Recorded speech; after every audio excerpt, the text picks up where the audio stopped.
কিন্তু কমেন্ট। এই সুন্দর গহনাটি কিভাবে বানালাম চলো আজ এটা তোমাদের সাথে শেয়ার করি, যাতে তোমরা নিজেরা বানিয়েই করতে পারো অথবা তোমরা ঘরে বসে না থেকে আমার মতো ঘরে বসেই ব্যবসা করতে পারো। আর এই গহনাটি বানানোর জন্য আমার এখানে লাগবে এইরকম গোলাপ ফুল, আর লাগছে হচ্ছে এইরকম থোকা থোকা রেণুগুলো। এই যে দেখো এই রেণুগুলো লাগবে আমার এখানে। আমি এখানে দুটো কালারের রেণু নিয়ে নিয়েছি। আর লাগবে হচ্ছে আমার এই কানের রিংগুলো, এই হচ্ছে আমি কানের দুল বানানোর জন্য ব্যবহার করব। আর এই লাগবে আমার বোর্ডটা। আমি বোর্ডটাতে হচ্ছে আগেই সেটিং করে রেখেছি যাতে আমার কাজের সুবিধা হয়। হারটা কিভাবে বানাবো সেটা আমি এখানে সেটিং করে রেখেছি। তো আমার যেহেতু এখানে এই রেণুগুলো লাগবে সেই জন্য আমি এই রেণুগুলো আমি এখন কেটে নিচ্ছি। দেখতে পারো এই ফুলগুলো অরিজিনালের মতো দেখতে লাগলেও এগুলো কিন্তু অরিজিনাল না, সবই আর্টিফিশিয়াল ফুল। তো দেখতে দেখতে আমি রেণুগুলো কাটা কমপ্লিট করে নিলাম এবং সাইডে নামিয়ে রাখলাম। তো আমি এখন আগে থেকে সেটিং করে রাখা ফর্মের উপরে যেই হারটা আমি সেটিং করে রেখেছিলাম, আমি এখন সেই হারের উপরে এই ফুলগুলো বসিয়ে দেবো। তো প্রথমে আমি গুলু আঠা দিয়ে হচ্ছে এই রেণুগুলো সুন্দর করে গোল গোল করে বসিয়ে দিয়েছি। তার উপরে হচ্ছে এই সুন্দর গোলাপটা আমি বসিয়ে দিলাম। দেখো কতটা সুন্দর লাগছে। তো আমি এখানে ফার্স্টে হারের উপরে বসিয়ে দিলাম ফুলটা, আর আমি এখন টিকলিতে বসিয়ে দিচ্ছি ফুলটা। দেখো কত সুন্দর লাগছে। তো টিকলিতে বসানোর পরে হচ্ছে এই যে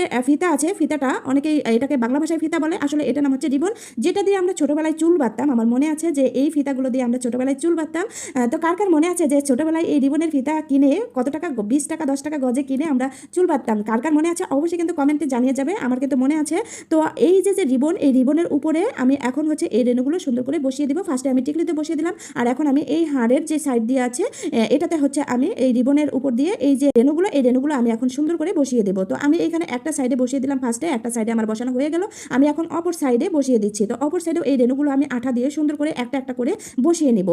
তোমরা একটু মনোযোগ সহকারে দেখলেই বুঝতে পারবা আমি কিভাবে এটা বানাচ্ছি এবং কিভাবে বসাচ্ছি এবং কতটা সুন্দর হচ্ছে। তোমরা কিন্তু অবশ্যই কমেন্ট করে জানাবে। আর তোমরা পরবর্তীতে কোন গহনাটি দেখতে চাও অবশ্যই কিন্তু কমেন্ট করে জানাবে, এবং কি কালার দেখতে চাও সেটাও কিন্তু কমেন্ট করে জানাবে। এখানে কিন্তু কালার যে কোনো কালার চাইলেই এখানে আমি দিতে পারতাম। তো আমার কাছে এখন গোলাপি কালারটা বানাতে মন চাইলো, তো আমি গোলাপি কালারটা বানাচ্ছি। তো আমার হাড়ে এবং টিকলিতে ফুল বসানো শেষ, আমি চলে এসে এখন আমি বিছায় ফুল বসাতে। তো বিছাটাও আমি হচ্ছে আগে থেকে সেটিং করে রাখছিলাম আমার কাজের সুবিধার জন্য, যেটা তোমাদের ভিডিও করে দেখানো হয়নি। পরবর্তীতে আমি ভিডিওতে দেখাই দিব কিভাবে এই বিছাটা বানাতে হয়। সেজন্য কিন্তু তোমরা অবশ্যই আমার চ্যানেলটাকে সাবস্ক্রাইব করে সাথেই থাকবে। তাহলে কিন্তু যদি সাবস্ক্রাইব না করো বা ফলো না করো তাহলে কিন্তু তোমরা এই বিষয়গুলো মিস করে যাবে। তো আমি এখানে সুন্দর করে এই বিছায় দেখো গোল গোল করে ফুল লাগিয়ে তারপর হচ্ছে গোলাপগুলো লাগিয়ে দিয়েছি। দেখো কত সুন্দর লাগছে। আর আমি এখন যেটা বসাচ্ছি এটা হচ্ছে হাতের ব্যাজ। এখানে চাইলে তুমি চুড়িও দিতে পারবে। তো আমি এখানে চুড়ি বানাচ্ছি না, চুড়ি বানাবো অন্য সেটে, সেটা তোমাদের দেখিয়ে দেবো। আমি এখানে হচ্ছে ব্যাজটা বানাচ্ছি। তো ব্যাজটা বানাতে খুব বেশি কঠিন কাজ না, এটা হচ্ছে রিবন বসিয়ে তার উপরে হচ্ছে ফুল বসিয়ে দিলে ব্যাস হয়ে যায়। তো এই ব্যাজটা আমি বানিয়ে দিচ্ছি। দেখো এবার হচ্ছে আমি কানের দুল বানাবো। আর কানের দুল বানানোর জন্য আমার এই রিংটা ব্যবহার করতে হবে। আমি এখানে কিন্তু রিং ছাড়াও কানের দুল বানাতে পারি।